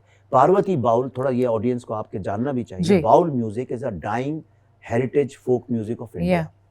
ये जो है ऐसा गोल गोल घूम के एक तारे पे गाते हैं, ये भिक्षुक लोग जो हैं वो गाया करते हैं। ये कृष्ण की स्तुति में गाया जाता है। मेडिटेटिव म्यूजिक है, इनर वॉइस, अपनी इंटरनल वॉइस को ढूंढने के लिए, अपने अंदर ही ईश्वर के दर्शन करने के लिए। जब फ्रीडम मूवमेंट हो रहा था तो ब्रिटिश सरकार जो है पकड़ पकड़ के क्रांतिकारियों को और फ्रीडम फाइटर्स को पकड़ती थी। तो इन लोगों ने जिम्मा लिया, चूंकि भिक्षुक थे, ब्रिटिश कभी शक ही नहीं कर पाए कि ये लोग भी फ्रीडम फाइटर हो सकते हैं, क्योंकि तो खाना ही मांग के खाते, इनके पास तो कुछ है नहीं। तो इन्होंने जागरूकता के गाने, देशभक्ति के, स्वराज के गा गा के गांव गांव में जाके वहां पे फ्रीडम का मूवमेंट जो है जिंदा रखा। अच्छा। पार्वती बाउल जी जो हैं, साध्वी हैं, खुद जटाएं रखती हैं बड़ी बड़ी, उनका आश्रम है शांति निकेतन के पास। और वो इतनी बड़ी इंडिया की हेरिटेज है जिसकी कल्पना करना मुश्किल है। लोग जानते नहीं है क्योंकि कोई बताता नहीं है ऐसे महान लोग। वो पंडित रविशंकर, जाकिर हुसैन, उसी भीमसेन जोशी, उसी लेवल स्ट्रेचर की हैं। अच्छा। और हमारे सब बड़े बड़े लोग उनके पाँव छूते हैं, करते हैं। She for the first time वो करती नहीं है कभी commercial singing, she agreed to sing for me. अच्छा। वो मेरे लिए माँ काली की मूर्ति लेके आई। उन्होंने बोला तुम मत आना यहाँ, तुम आओगे तो शांति नहीं, उनका जो आश्रम है कह वहाँ समस्या खड़ी हो जाएगी। अच्छा, आप सोचिए ये हालत आपका है। जाना बंगाल में ये समस्या हालत है खड़ी कर बंगाल देगा की विवेक कि अग्निहोत्री जी। जिस महिला को, जिस कलाकार को पूजना चाहिए बंगाल को, आज वो डरी हुई है। उनने आके गाया ये गाना, इस फिल्म की रूह है। बच्चा बच्चा बाउल म्यूजिक को जानेगा इसके बाद। मैंने इस फिल्म में एक सेक्शन है, मैं आप रो पड़ेंगे, ना आंसू आए मेघा जी आपके, मैं चैलेंज करता हूं। You will be so proud of our great history and our people, great heritage of Bengal. उस फिल्म को ये लोग बैन करना चाहते हैं। जब आपका बंगाल में पांव रखना ही समस्या है, वहीं के लोग आपको ये बता रहे हैं, तो ये मूवी बंगाल में रिलीज कैसे होगी विवेक जी? मैं अभी यहाँ आ रहा था जब आपके यहाँ, तो गाड़ी में मेरे को फोन आया हमारे जो डिस्ट्रीब्यूशन हाउस से, कि जो बंगाल के डिस्ट्रीब्यूटर हैं वो उनसे कह रहे हैं कि सर ये फिल्म अगर बंगाल में रिलीज होगी तो ये इतिहास क्रिएट करेगी, इतनी डिमांड है यहाँ पे बंगालियों, हर बंगाली पीछे पड़ा है। तो हमने उसके लिए बंगाली में डब की फिल्म। अच्छा। हिंदी फिल्में बंगाली में डब होती नहीं है। ओके। स्टेट गवर्नमेंट ने अभी अनाउंस किया है अभी एक हफ्ते पहले कि कंपलसरी है कि दिन में हर स्क्रीन में बंगाली फिल्म एक शो दिखाना जरूरी है। ठीक है। एक स्क्रीन पे पूरे दिन। हमने बंगाली में डब की क्योंकि सरकार ने बोला ऐसा और बंगाली लोग कहते। ठीक है। तो उसने बोला ये इतिहास क्रिएट करेगी बंगाल में। अभी उसका फोन आया, कह रहा है लेकिन थिएटर वाले कह रहे हैं कि हम रिलीज नहीं करेंगे तो हमारे तोड़ दिए जाएंगे, कि हम कांच क्यों तोड़वाएं, हम क्यों अपनी पॉपकॉर्न की मशीन तोड़वाएं। तो इसीलिए उन्होंने ट्रेलर दिखाने से मना कर दिया था परमिशन के बाद। तो विवेक जी, आपने बंगाल पे इतनी बड़ी मूवी बनाई और अब बंगाल में ही नहीं चलेगी ये मूवी? मैं क्या कर सकता हूँ? अगर रक्षा की भक्षक बन जाए तो मैं क्या कर सकता हूँ? जिन लोगों ने कॉन्स्टिट्यूशन की ओथ लिए है, आपकी, मीडिया की और हमारी आर्टिस्टों की फ्री स्पीच को प्रोटेक्ट करने की, वही हमारी फ्री स्पीच को सप्रेस करेंगे तो हम क्या? आप भक्षक किसको कह रहे हैं? मैं भक्षक सरकार को कह रहा हूँ। वहां की सरकार कैसे? जब हम गए बंगाल की सरकार को। Pallavi Joshi 3 time national award winner है, मुझे मिले हैं 2 नेशनल अवार्ड। शाश्वता चैटर्जी वहीं के इतने महान एक्टर हैं, इस फिल्म में काम कर रहे हैं। मिथुन चक्रवर्ती दादा साहब फाल्के अवार्ड विनर है, वो इस फिल्म में काम कर रहे हैं। सौरभ दास इतना ग्रेट पॉपुलर एक्टर है वहां का, शाहरुख खान, वो इतने सारे एक्टरों की फिल्म का ट्रेलर। क्या सरकार को हमको वेलकम और प्रोटेक्ट नहीं करना चाहिए था? जब वहां पे पुलिस आई और वहां पे स्टैम्पीड जैसी सिचुएशन हो गई, unknown members of some party came inside, आपने वीडियो देखोगे पल्लवी को कैसे बचा के वहां से लाया हूं। वही पुलिस जिसने तार काटे, वही पुलिस खड़ी वहां तमाशा देखती रही। उसको, एक आर्टिस्ट को 3 टाइम नेशनल अवार्ड विनिंग एक महिला को, भूल जाइए आर्टिस्ट, उसको एक महिला को प्रोटेक्ट नहीं करना चाहिए था? क्या आपने ये सवाल किए वहां पर पुलिस किससे वालों कहूं? से कि वो क्या कर रहे थे खड़े होकर? अरे तमाशा देख रहे थे लोग क्या? अपनी जान बचाने के लिए जब निकल रहे हैं तो कौन किससे सवाल करेगा? आप वहां की सरकार को भक्षक कह रहे हैं, क्या आप कहेंगे? आप किसके बारे में बात कर रहे हैं? आप देखिए, हम घुमा घुमा के क्यों बात कर रहे हैं विवेक जी? मैं घुमा के नहीं कर रहा हूं, मैं इससे अधिक स्पष्ट, लेकिन भाषा भी एक चीज होती है। अच्छा, मैं पढ़ा लिखा आदमी हूं, मैं हर चीज बताइए, ममता बनर्जी का क्या आकलन है? मुझे ममता बनर्जी से मतलब नहीं है। मैं फिल्म बना रहा हूं। मैंने आपसे बोला अर्जुन की तरह मुझे मछली की आंख दिख रही है। मैंने बोला रक्षा की भक्षक बन जाए तो आम आदमी, we the people of Bharat कहां जाएंगे? तो बंगाल के रक्षक तो अभी तो ममता बनर्जी है, वही तो चीफ मिनिस्टर है। पुलिस है, मैं पुलिस की बात कर रहा हूँ। पुलिस खड़ी तमाशा देख रही थी। ये लड़की उन्हीं के अंडर आती है पुलिस। अब वो जाने, पर मेरे लिए तो पुलिस वहां खड़ी, जो जिसका कर्तव्य था मेरी रक्षा करना, उसी ने मेरे फ्रीडम ऑफ स्पीच को तोड़ा। जिनने भारत के कॉन्स्टिट्यूशन की ओथ ली है, सीबीएफसी कॉन्स्टिट्यूशनल बॉडी है, उसकी अप्रूव्ड फिल्म को प्रोटेक्ट करना उनकी जिम्मेदारी है। और उसके अलावा इस फिल्म को वेलकम करना उनकी मौलिक और नैतिक जिम्मेदारी। हाँ, पर टीएमसी को आपसे, आपकी मूवी से जो उनका आरोप है, आप जो इस तरीके की मूवी बनाते हैं, जो कहानी दिखाने की कोशिश करते हैं, जो एजेंडा पेडल करने की कोशिश करते हैं, उन सबसे परेशानी है। टीएमसी का ऐसा कहना है। कौन सा एजेंडा? उनके हिसाब से आप एक पार्टी का एजेंडा पेडल कर रहे हैं, आप बीजेपी का एजेंडा पेडल कर रहे हैं। सिंपल सी बात है। और बीजेपी भी अगर हिंदू हिस्ट्री को प्रमोट करना चाहती है और कोई चाहता है हिंदू हिस्ट्री इस देश में ही नहीं आए, तो डिवाइड तो है ही। और डेमोक्रेसी का तो फंडामेंटल डिवाइड है। डिवाइड तो है ही। डेमोक्रेसी तो बेस्ड ही डिवीजन पे है। 2 में से एक को चुनो। डेमोक्रेसी चलती ही डिवीजन पे है। डेमोक्रेसी का तो फंडामेंटल प्रिंसिपल डिवीजन है। सोक्रेटिस ने उसके खिलाफ आवाज उठाई थी। हम सेक्युलर भी तो है ना विवेक जी। हर धर्म इसी देश में एक साथ रह रहा है ना, और यही है हमारी सोच भी, यही है कि हम साथ ही रहेंगे जब तक ये देश रहेगा, जब तक हम सारे धर्म एक साथ रहेंगे। लेकिन यहाँ तो धर्म की ही वजह पर डिविजन हो रहा है ना। के लोग महिलाएं और ये मूवी तो धर्म की बात है, इस मूवी में धर्म की बात है, धर्म की बेसिस पे जेनोसाइड हुआ, वही आपने दिखाया। हाँ। तो टीएमसी कह रही है कि आप एजेंडा दिखा रहे हैं। अगर एक धर्म के आधार पे लोगों को मारा गया है तो उस पे फिल्म बनाना कौन सा गुनाह है? क्या गुनाह आप गुनाह मानती हैं? मैं नहीं मानती, मैं तो आपकी, मैंने कहा आपकी क्रिएटिव फ्रीडम है, दुनिया से क्या लेने देना, आप नहीं मानती, पर आप क्योंकि ये बंगाल पे बेस्ड है और आज के बंगाल की बात की जा रही है। अभी आप पिछले वीक आपको परेशानी ये झेलनी पड़ी, ट्रेलर के लॉन्च के वक्त आपको जाने नहीं दिया जा रहा है, वहां लोग कह रहे हैं आप आएंगे तो प्रॉब्लम हो जाएगी। तो मेरा सवाल आपसे कि ममता बनर्जी के बारे में क्या आकलन है विवेक अग्निहोत्री का? मेरा कोई आकलन नहीं है, थोड़ा ऑनेस्ट हो जाइए। इट्स ओके, क्या आपको लगता है you will fall in trouble? देखिए मुश्किल हो जाएगी आपको। आप देखिए क्या है, मैं आपको बताऊं, हम बात कर रहे हैं बहुत सीरियस, ये फिल्म में बहुत बड़े इशू पे। This is an equally serious matter ना। नहीं, film is about an idea. ये एक विचारों की फिल्म है और उसको व्यक्तियों पे जाके कंफ्यूज करना, फिल्म का स्तर भी नीचे लाना है और ये ह्यूमिलिएशन भी है भारत की ऑडियंस, भारत के लोगों को वो ह्यूमिलिएट करना कि एक विचार की बात चल रही है उसको लाके व्यक्तियों पे। ये राजनेता लोग करें, ममता जी की बात वो करें, मेरी उनसे कोई लड़ाई नहीं है। मैं अगर वो मुझसे कहती है विवेक जी आइए मैं आपकी फिल्म देखना चाहती, मैं सर के बल चल के जाऊंगा उनके पास। जाएंगे? बिल्कुल, अभी जाऊंगा। आप बोल रहा हूं, आप चला दीजिएगा अपने टीवी में, मैं ममता जी बुलाएंगी, मैं जाऊंगा। एंड आई ऑलवेज रिस्पेक्टेड हर। सड़क पे खड़े होकर उन्होंने कम्युनिस्ट लोगों से लड़ाई लड़ी है। उन्होंने भारत को कम्युनिस्ट नाम के एक जाल से बचाया है, बंगाल को। इतनी उम्मीदें लेके वो आई थी। हाँ। लेकिन वही टोलाबाज लोग जो मैंने बताया, वही लोग उनके यहां शामिल हो गए, वही गुंड। आपको एक चीज पता है, You respect Mamata Banerjee the way you are talking about her for what she did to Bengal. उनने वहां से मुक्ति दिलाई जो कम्युनिस्ट लोगों से। हाँ। उसके लिए मैं आज भी उनको धन्यवाद करना चाहता हूं। आज जो पॉलिटिक्स वो कर रही हैं उसके बारे में उससे मैं अभी नहीं कमेंट करूंगा, 5 सितंबर के बाद करूंगा, इसलिए क्योंकि अभी सारी बहस उस पर चली जाएगी। मैं बहस से बंगाल फाइल्स और हिंदू जेनोसाइड जो डायरेक्ट एक्शन डे नोआ खलीम में, तो उस पर करना चाहता हूँ। ठीक, मैं उसके बारे में बात करना चाहता हूँ। I respect that, please. मैं उन पे नहीं घुसना चाहता हूँ, करूंगा, वक्त आएगा तो करूंगा। लेकिन मेरे साथ जो हुआ उससे ये तो बात तय है कि कोई तो ऐसी फोर्सेस हैं जो नहीं चाहती हैं हिंदू हिस्ट्री की बात सामने लोगों के आए। जी बिल्कुल। डायरेक्ट एक्शन डे की बात सामने आए लोगों के। सही है। और एक बहुत बड़ी कम्युनिटी ऐसी है, बहुत लार्ज साइज में, जो चाहती है कि ये बात बाहर आए। करेक्ट।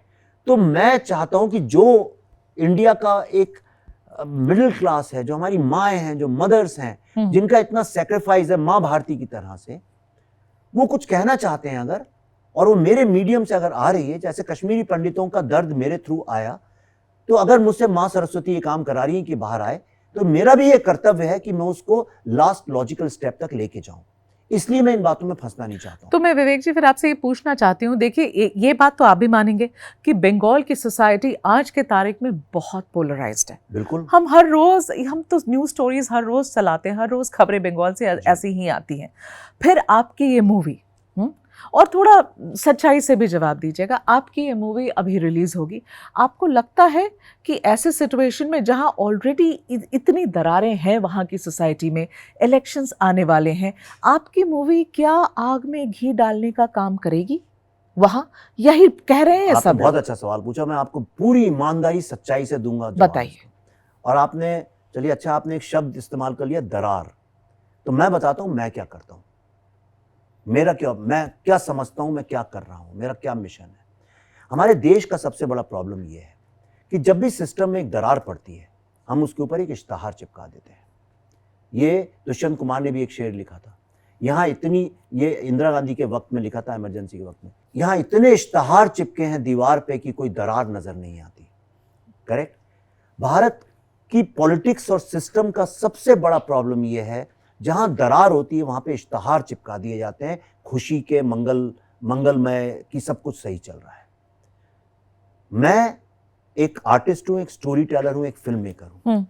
मेरा ये धर्म है, मेरा कर्तव्य है कि मैं उन इश्तहारों को निकालूं और लोगों को दरारें दिखाऊं। दरारें कैसे ठीक होंगी, बढ़ेंगी, घटेंगी, ये मेरा काम नहीं है। उसके लिए पॉलिटिशियंस हैं, उसके लिए स्टेट है, उसके लिए जुडिशरी है। आपने ईमानदारी से पूछा, मैं आपको पूरी ईमानदारी से कह रहा हूं, मैं ये समझता हूं मेरा धर्म है उन इश्तहारों को निकालना, उन इश्तहारों को निकाल रहा हूं। जब तक मैं जिंदा हूं उन इश्तहारों को निकालूंगा, लोगों को दरारें दिखाऊंगा। कई लोगों ने महिलाओं से रिलेटेड सब्जेक्ट्स की दरारें निकाली हैं, कई लोगों ने दलितों से सब्जेक्ट्स की निकाली हैं, लोगों ने करप्शन पे करी हैं, पुलिस में करप्शन पे करी हैं। मुझे ऐसा लगता है ये जो इशू है इंडिया में, कम्युनल वायलेंस वरना इस देश में कभी खत्म नहीं होगी जब तक उसको एड्रेस नहीं किया जाएगा। और उसको एड्रेस करने का बेस्ट तरीका है आर्ट। आप एक आर्टिस्ट हैं, है ना, एक you are a film maker, आप एक तरीके से एक आर्टिस्ट हैं। और क्या आर्टिस्ट का काम हमारे समाज में समाज को जोड़ने का पहले है या तोड़ने का है? आप जब कहते हैं इश्तहार हटाकर मैं दरार दिखाऊंगा, तो समाज तो टूटेगा ना विवेक जी। ना, आर्टिस्ट की आप गलत फहमी में है। जैसे मीडिया से कोई पूछे आप खबरें क्यों दिखाती हैं, इससे तो समाज टूट भी सकता है। नहीं, आर्टिस्ट का काम है सत्य दिखाना। आर्टिस्ट का ये काम नहीं है ना तो समाज को जोड़ना ना तोड़ना। समाज टूटा हुआ हो इसलिए वो फिल्म बनती है। समाज में से मैंने पार्टीशन करवाया, मैंने मुर्शिदाबाद में राइट्स कराई, मैंने बंबई में अटैक करवाया था, मैंने पहलगाम में लोगों को मारा है, मैंने कश्मीर में हिंदुओं का जेनोसाइड किया। मैंने तो नहीं किया, हुआ तो मैंने दिखाया, तमस भी तो बनी है। और जोड़ने का काम फिल्म के अंदर है। आप फिल्म देखेंगी तब समझ में आएगा आपको कि फिल्म कैसे जोड़ती है लोगों को। लेकिन अगर कोई लोग जुड़ना ही नहीं चाहे तो कोई क्या कर सकता है? अगर कुछ राजनेता मान लें, और हर तरफ के भारत में तरह तरह की सरकारें रही हैं और रही हैं, पर हिंदू मुस्लिम प्रॉब्लम कभी खत्म हुआ? हर चीज आके वहीं खत्म, जो खाना हो, पीना हो, पहनना हो, राजनीति हो, धर्म हो, डेवलपमेंट हो, हर चीज आके वहीं खत्म होती। अगर ऐसा नहीं है तो मैं आपसे एक सवाल पूछता हूं, चलिए अब मैं आपसे पूछता हूं, दिन रात 24 घंटे इंडिया के मीडिया में हिंदू मुस्लिम डिबेट क्यों होती है? अगर वो प्रॉब्लम नहीं है तो सच बताऊं? बताइए, क्योंकि वो चलता है। चलिए, मेरे मुंह से नहीं निकली। हाँ, ऐसा नहीं है। बहुत ही गंदी सच्चाई है, लेकिन है। मगर खबरें भी तो ऐसे ही आती है ना विवेक जी। हाँ, खबरें ऐसी आती हैं। मेरा कर्तव्य एज अ जर्नलिस्ट सच्चाई दिखाने का है। आपका एज अ फिल्म मेकर शायद, ऐसा मैं सोचती हूँ, कि कुछ पॉजिटिव पहले करने का है, उसके बाद कुछ और करने का। मेरी फिल्में कितनी पॉजिटिव है, किसी कश्मीरी पंडित से पूछिएगा, लाल बहादुर शास्त्री की फैमिली से पूछिएगा, जिनके बच्चे अर्बन नक्सलिज्म के शिकार रहे उनसे पूछिएगा। आप अगर ड्रग्स के ऊपर फिल्म बनाते हैं, एंटी ड्रग फिल्म बनाते हैं, तो जिनके बच्चे ड्रग्स लेते हैं उनके माँ बाप की कितना बड़ा आप सेवा कर रहे हैं वो है। लेकिन जो ड्रग पैडलर्स हैं वो उसके अगेंस्ट हो जाते हैं, वो आपका मर्डर भी कर सकते हैं। तो मेरी फिल्में वैसी हैं। I am showing something which is the truth of this country, is going to heal the society. कितने लाखों करोड़ों लोगों को हील करेगी, इसकी कल्पना आप 5 सितंबर के बाद देख के आपको पता चलेगा। लेकिन कई लोगों को डिस्टर्ब भी करेगी। हाँ। कोई भी आदमी बंगाल के इतिहास पे बनी फिल्म को क्यों रोकना चाहेगा अगर वो मुस्लिम लीग की पॉलिटिक्स को सपोर्ट नहीं करता है? तो सिर्फ मुस्लिम लीग और पाकिस्तान, यही 2 कंट्री, 2 ही हैं जो इस फिल्म को रोकना चाहेंगे। भारत की जमीन पे पैदा हुआ कोई व्यक्ति ऐसा नहीं कर सकता। इसलिए मुझे विश्वास है ये फिल्म बंगाल में रिलीज होगी। अच्छा, आपको अभी भी विश्वास है कि ये बंगाल में रिलीज होगी? मैंने मेघा जी पैसा खर्च किया बंगाली। अभी आप खुद ही बता रहे हैं कि वहां के थिएटर ओनर्स आपको कह रहे हैं मुश्किल होने वाली है, आपकी ट्रेलर नहीं रिलीज करनी दी गई। ममता बनर्जी से कोई बातचीत हुई है या नहीं हुई है? मेरी कोई बातचीत नहीं हुई है, लेकिन यासी आपके जरिए बातचीत कर रहा हूं। आपने सीधा कुछ कोशिश करी अपने तरीके से रीच आउट करने की ममता बनर्जी को जब ये सब परेशानी हुई? तो बोलता हूँ, जो कहता हूँ मैं कहता हूँ उनसे कहिए एक बार फिल्म देख लें। आपने कहा डायरेक्टली बात करने की कोशिश करी, फोन उठाया? शुरू करूं मैं क्या? मेरे को नंबर दे दीजिए, आप नंबर दीजिए, मैं मैसेज भेजता हूं। अभी आपकी आंखों के सामने भेज चाहते हैं आप उनसे बात करना? मैं ईश्वर को साक्षी मान के कह रहा हूं, आप नंबर दीजिए, मैं अभी आपकी आंखों के सामने ममता बनर्जी को मैसेज करेंगे? आपकी आंखों के सामने मैं बिल्कुल मैसेज करूंगा कि आप इस फिल्म को प्लीज रिलीज होने दीजिए। ये आप ही की फिल्म है, आपको गर्व होगा कि किसी ने तो बंगाल के इतिहास को इतने सत्यता से बताया है। उनकी पॉलिटिक्स आपकी मूवी से अग्री नहीं करती है विवेक जी? तो मतलब ये कंपल्शन हुआ ना? हाँ, कंपल्शन के कारण सत्य को सामने नहीं आने देना चाहते। अब वो तो उनकी बात है, अब तो जब वो बोलेंगी इस पर तभी पता चलेगा। मैं तो गेस नहीं कर सकती हूँ कि ममता बनर्जी आपकी मूवी के बारे में क्या बोलेंगी, लेकिन टीएमसी तो कह रही है आपकी मूवी के बारे में कई सारी बातें कह रही है। FIR अभी कल फिर हमारी हियरिंग थी हाई कोर्ट में, इतने FIR फाइल कर दिए उनके मेंबर्स ने, पार्टी के, हमारे गले जिलों में, गलों की जगह जगह मोहल्लों में। मैं क्या करूँ, दिन रात धमकी देते हैं। दे आर लाइक, आप देखिए मेरा फोन, आप ही देख सकती हैं, सोशल मीडिया में नीचे लिखा रहता है। तो संदेश खली का पूरा मामला हुआ, मुर्शिदाबाद में राइट्स हुए। आपसे समझना चाहती हूँ, संक्षेप में, शॉर्ट में बताइए आप मुझे Vivek ji, what do you think is wrong with the society in Bengal? Do you think that this is happening because there are some anomalies in the society in Bengal, or the reason is something else? देखिए, बंगाल की जो politics है, problem मैंने आपको शायद बताया कि पूरा अंडरवर्ल्ड चलाता था उसको, वही के वही लोग इधर शामिल हो गए कांग्रेस बस में। वही प्रॉब्लम है। नहीं तो क्या हो गया कि वो इतने एम्पावर्ड हो गए हैं। जब गुंडों को आप एम्पावर कर देते हैं तो सरकार उनको एम्पावर कर रही है की तरह वो खड़े हो जाते हैं। ठीक है। आपको चाहिए एक्सटॉर्शन मनी पार्टी चलाने के लिए, तो वो आपको एक्सटॉर्शन मनी ला के देते हैं। तो दोनों एक दूसरे पे इतने इंटरडिपेंडेंट हो जाते हैं। और दूसरा क्या है कि आपको पता है कि एक वोट बैंक आपको कंसोलिडेटेड रखना है। जी। कौन सा है वो वोट बैंक? बोलिए। बता रहा हूँ। ओबेरॉय होटल जो है, ग्रैंड होटल, वो इंडिया की हेरिटेज प्रॉपर्टी है। आप गई हैं वहां कभी पिछले कुछ एक सालों में? आप अगर जाएंगी आपको होटल ही नहीं दिखेगा, क्योंकि वहां पे सिर्फ जमीन पे फुटपाथ पे रेवड़ी वाले बैठे रहते हैं। आप अंदर घुस नहीं सकती, गाड़ी हॉर्न बजाओ, आधा आधा घंटा लग जाता है।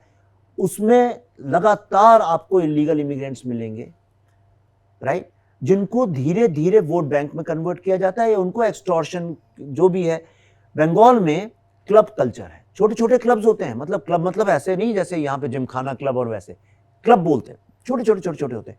जब लड़ाई झगड़ा होता है तो लोग कोर्ट में और पुलिस के पास नहीं जाते, क्लब में जाते हैं, फैसला वहां होता है। और ये क्लब्स कौन चलाते हैं? कौन चलाता है? वही जो एक पार्टी जो शासन चलाते हैं, उन्हीं के लोग वो चलाते हैं। वो फैसला करते हैं क्या सही है क्या गलत है। आप कभी जाके रिसर्च तो करिए, आप वहां पे बंगाली हिंदुओं से तो बात करके देखिए एक बार। आप उनसे पूछे तुम्हारा क्या दर्द है, तो उनकी कोई आवाज नहीं है क्या वो एक्सप्रेस ही नहीं कर सकते अपने दर्द को? घरों के घर दादाओं की उनकी कहानियां हैं। आप मेरे ट्रेलर के नीचे जाके बस पढ़ लीजिए एक बार, before this show comes on air. Movie तो आप बना रहे हैं विवेक जी, आपने मूवी बनाई है पार्टीशन पे, लेकिन बातचीत से तो ऐसे लग रहा है कि विलेन आपके दिमाग में तो ममता बनर्जी और टीएमसी है। नहीं, क्यों, कम्युनिस्ट भी यही कर रहे थे, कांग्रेस भी यही कर रही थी। आजादी के बाद वहां की पॉलिटिक्स चेंज ही नहीं हुई है। और मैं ये भी नहीं गारंटी ले सकता हूं कि कल को कोई चौथी, पांचवी, छठवीं पार्टी आएगी वो कुछ नया करेगी। आपको हंगामा खड़ा करना मेरा मकसद नहीं। अब ये सूरत बदलनी चाहिए, और सूरत से यहाँ पे किसी व्यक्ति की बात नहीं हो रही है, शायरी है यहाँ पे। मतलब ये सिस्टम बदलना चाहिए। भारत में कम्युनल पॉलिटिक्स, कम्युनल वायलेंस को, बंगाल का सिस्टम कैसे बदलेगा? You have to overhaul it, you have to change it, you have to, so this party has to go. सबसे पहले तो देखिए, TMC has to go. No, मैं ये नहीं कर रहा हूँ। सबसे पहले क्या है कि इसमें पता नहीं कौन जुडिशरी इन्वॉल्व होगी, क्या होगा। सबसे पहले आपको जो इलीगल इमिग्रेशन है, सबसे पहले उसको एड्रेस करना पड़ेगा, नंबर वन। सेकंड थिंग जो है, ये एम्पावरिंग ऑफ जो गुंडा है, जो एम्पावरिंग ऑफ एक्सटॉर्शनिस्ट एंड टोलाबाज है, उसको आपको फुल्ली स्टॉप करना पड़ेगा। आपको पता है वहां पे सिंगूर दिवस, सिंगूरी नाम था ना उस जगह का, जहाँ से टाटा को पता, सिंगूर दिवस मनाया जाता है वहां पे एज अ सेलिब्रेशन बंगाल में। अच्छा। आप किसी बंगाली से पूछिएगा, साउथ सिटी में एरियाज हैं जिनको विधवा कॉलोनी बोला जाता है, राइट। उसके अलावा आप किसी पढ़े लिखे समझदार आदमी, मिडिल क्लास से बात करिएगा, लोग अपने बच्चों को बंगाल से बाहर भेजने लगे। आज वहाँ पे यूथ जो है सारा का सारा माइग्रेट कर रहा है वहाँ से, खासतौर पे लड़कियाँ। यही स्थिति उत्पन्न हुई थी कश्मीर वैली में, लोग अपनी लड़कियों और बच्चों को जम्मू पढ़ने भेजने लगे। ये ट्रेंड्स होते हैं। अगर आप इन ट्रेंड्स को, आप कोई रिसर्चर ढंग से उनको एक जगह जोड़े तो उसको दिखने लगता है कि ये हो रहा है तो ऐसा होगा, एक पैटर्न इमर्ज होता है।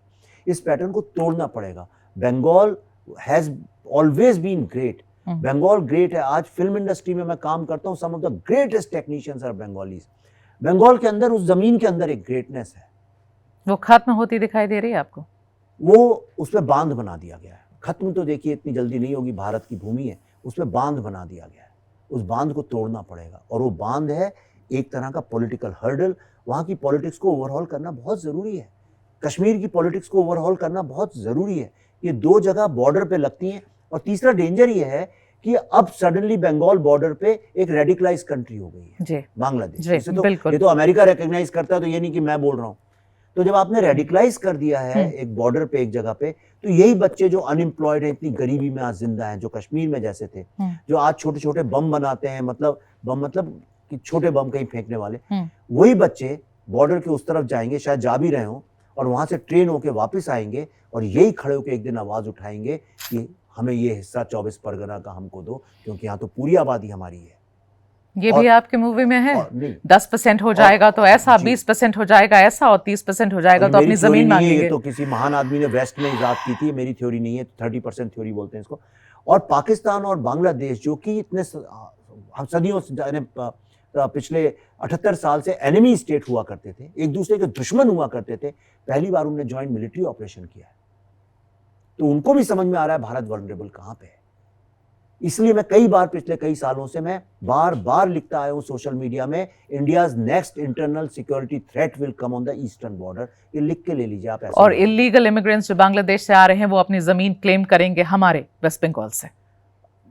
कौन करेगा, पर कुछ ना कुछ मुझे लगता है there is a internal security threat, it should be addressed. Very heavy questions that we have done so far, so I am going to quickly take you over. आप हमारे कॉलेज के सीनियर हैं विवेक जी, ये एड एंड पीआर करने के बाद movies में आने का what is this journey of yours?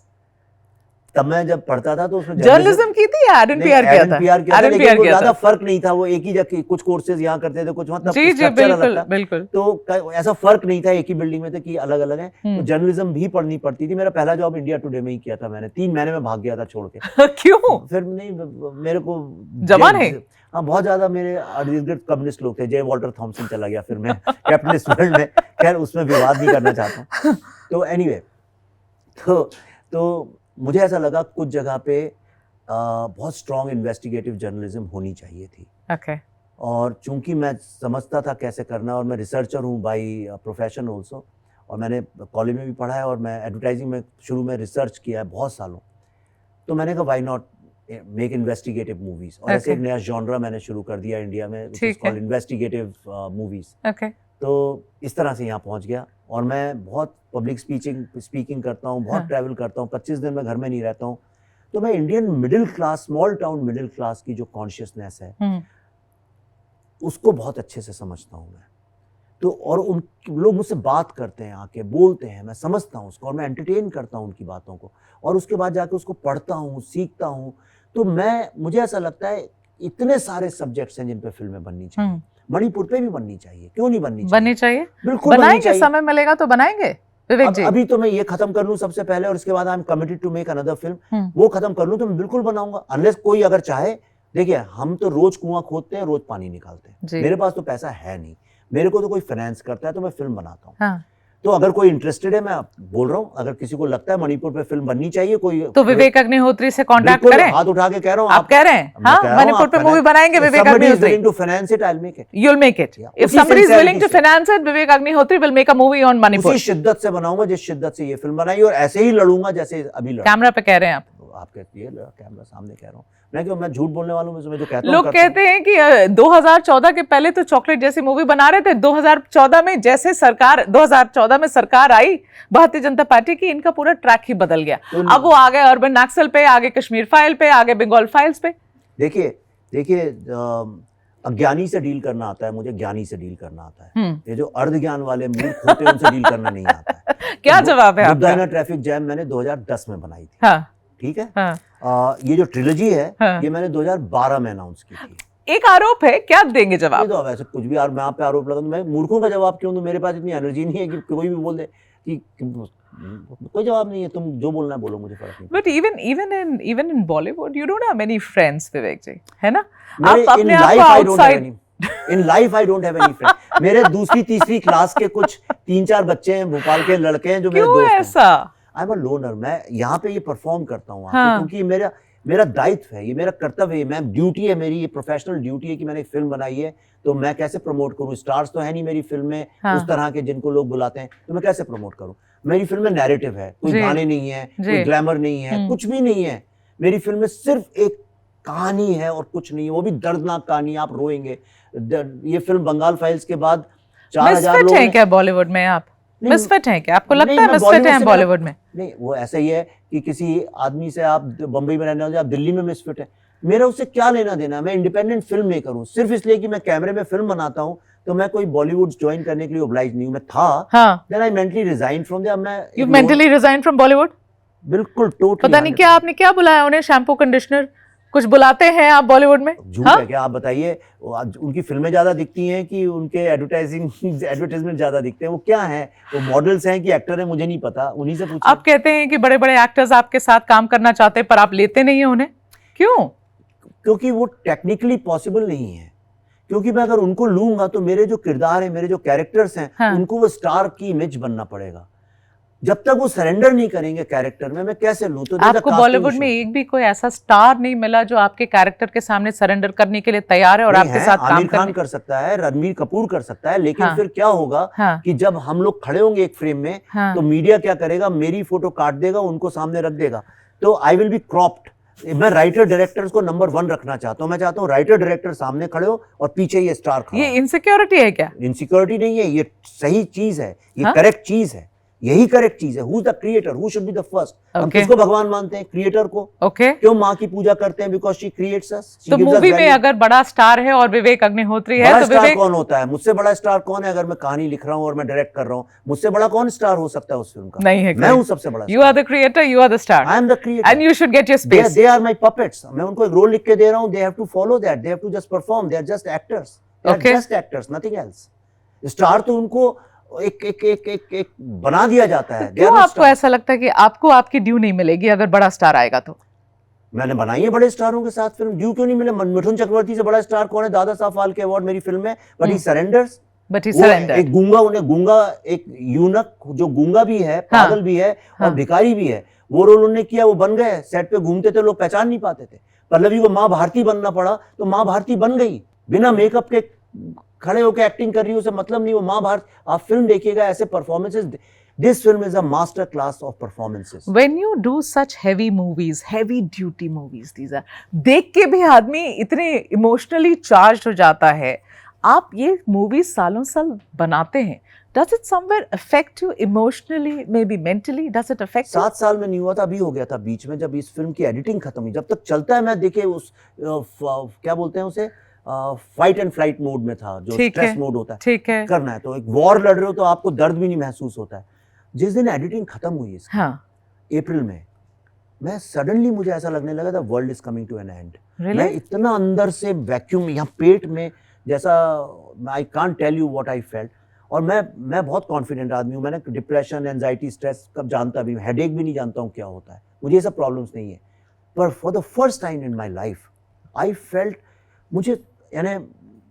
मुझे सच्ची में कई बार मैं बालकनी में जाके खड़ा नहीं होता था, मुझे लगता था कि कहीं मैं गिर ना जाऊं, मैं इतना हॉलो हो गया, आई डोंट नो। तो फिर मैं गया पौंडीचेरी औरबिंदो आश्रम में। ओके। फिर वहां रहा कुछ दिन, जाके एकदम मुफलिसी में, गरीबी में, जहाँ पंखे टन टन टन टन चल रहे हैं, छोटा सा बदबू वाला साबुन है, which you are not used to anymore. फिर वहां जाके मैं रहा बिना एसी के कुछ, and then slowly I recovered. मैं ऑरोविल गया, वहां बैठ के मैं काफ़ी मेडिटेट वगैरह किया, धीरे धीरे then I restored my self. फिर मैं अमेरिका गया और वहाँ पे मैं अकेला, स्वामी सरप्रियानंद जी वेदांता मिशन के हैं, बेलूर मठ के, जो कि विवेकानंद जी का चलाते हैं, यूट्यूब में one of the most popular. तो उन्होंने फिर मुझसे कहा, विवेक एक दिन आओ सेंट्रल पार्क में वॉक करते हैं साथ में। फिर वहाँ गया, फिर मैं सेंट्रल पार्क में 6-7 दिन अकेला वॉक करता, धीरे धीरे then I this, and now I am in the best of my health, best of my mind. तो ये होता है। सोचिए, जब मैंने ऐसा फील किया, तो जिन पे बीती होगी उनने क्या फील किया होगा, जिन पे बीती। तो जिन पे बीती है, उन पीड़ितों के दर्द की कहानी बनाना, मैं समझता हूँ बहुत पुण्य का काम है। मेरे लिए आर्ट की आराधना, स्तुति, वंदना यही है। मैं अब ये इसी पॉइंट पर खत्म करना चाहती हूँ अपना पॉडकास्ट। आपके लिए फटाफट क्वेश्चंस है, एकदम तुरंत जवाब देंगे आप, है ना? ज्यादा समय नहीं लगाएंगे, ज्यादा समय नहीं लगाएंगे। आप बॉलीवुड वालों से पूछिए, मुझे कहाँ फंसा रही हैं, मैं शरीफ आदमी हूँ। नहीं, थोड़ा सा चलिए, एक 1 वर्ड आंसर्स पे तो मैं आ रही हूँ, पर इस पे मैं शायद आपको 2 लाइन बोलने दूं। तो ये बताइए सबसे पहले, अगर सिनेमा एक हथियार है तो आप कौन सी लड़ाई लड़ रहे हैं? पहली बात तो सिनेमा हथियार नहीं है, सिनेमा ताकत है। ताकत है। लड़ाई आपकी कौन सी है? मेरी कोई लड़ाई नहीं है, मेरी लड़ाई असत्य के साथ है, अर्ध सत्य के साथ है। ओके। क्या फिल्में समाज बदल सकती हैं या सिर्फ चर्चा छेड़ सकती हैं? आप क्या समझते हैं? फिल्में सिर्फ चर्चा छेड़ सकती हैं, समाज में जो हो रहा है सिर्फ वही दिखा सकती हैं, और मेरा मकसद ही अपनी फिल्मों के मार्फत चर्चा खड़ा करना है। That's it. बॉलीवुड की एक सच्चाई जो लोग सुनना नहीं चाहते, खासकर बॉलीवुड वाले? ये दुनिया की सबसे ज़्यादा एक्सप्लॉइटेटिव इंडस्ट्री है। Really? Yeah. Why do you इससे say that? है, ये लोगों को रिसर्च सबसे ज़्यादा एक्सप्लॉइटेटिव है। यहाँ पे एक्सप्लॉइट किया जाता है लोगों को, और ऐसा लगता है लोगों को। पर आप ये बताइए कि पिछले 5-10 साल में एक फिल्म इंडस्ट्री में कम से कम 100-150 नए ब्राइट टैलेंटेड लोग इमर्ज होने चाहिए थे, कहाँ हुए? इसीलिए नहीं होते हैं क्योंकि एक्सप्लॉइट किया जाता है। तरह तरह की एक्सप्लॉयटेशन होगी। क्या विवेक अग्निहोत्री कभी भी लाइट कॉमेडी मूवी बनाएंगे, या सिर्फ यही जॉनर की मूवी में हम देखेंगे आपके पास? नहीं, जिस चीज़ को बनाने के लिए इतने सारे लोग इकट्ठे हैं अवेलेबल, जो एक से एक कॉम्पिटेंट हैं, वो मैं क्यों बनाऊं? मैं वो बनाता हूं जो सिर्फ मैं बना सकता हूं, और जो मैं बना सकता हूं वो कोई और नहीं बना सकता। ठीक है विवेक जी, क्या फाइल्स पर विवेक अग्निहोत्री की कॉपीराइट है? क्योंकि एक उदयपुर फाइल्स बनी थी, आपने बड़ी क्रिटिसाइज करी उसे।